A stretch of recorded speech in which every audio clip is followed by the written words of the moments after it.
Mimi kwa majina naitwa Amani Ngoka, ni mwenyekiti wa chama cha riadha mkoa wa Dar es Salaam DAA.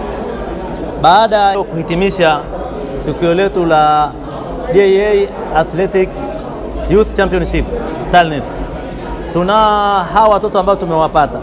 Sasa hivi tunaenda kuangalia wale watoto ambao tuna takriban watoto 270 ambao tumewapanga kuwa ndio tutakao kuwa tumeanza nao. Wale kuna ule mpango wa kwenda kuwafungulia akaunti ya uwekezaji kwenye mfuko wa UTT. Kwa hiyo wale wenzetu wa UTT wametuachia fomu zao. Kwa hiyo wale tutaenda kuzijaza na kuwapa walimu wao ili waweze kukamilisha ule mchakato kwa wazazi wao kwa ajili ya namba za NIDA. Ila hao watoto sasa ni wa kwetu, na sisi kama DAA wataalamu wetu tutawatuma kule mashuleni kwa ajili ya kusaidiana na walimu wa michezo wa zile shule kuwaendeleza.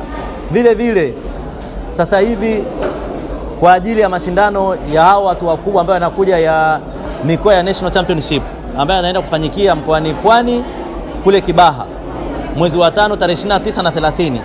Sisi leo tunakaa kwa ajili ya kuselect timu yetu kwa sababu wachezaji wamecheza na kuingia kambini haraka iwezekanavyo. Sisi kama chama cha riadha mkoa wa Dar es Salaam tunahitaji ushindi kwenye mashindano yale ya mikoa, na kwa kuanzia tu tutakuwa na nyumba hapo juu maeneo ya Azimio ambazo tunazo nyumba mpaka sasa hivi tuna moja, lakini ya pili tayari tumeshaipata tokea jana.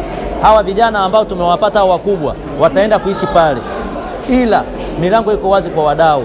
Tuna changamoto ya kulipia kodi za nyumba, magodoro, vitanda, chakula na maji salama.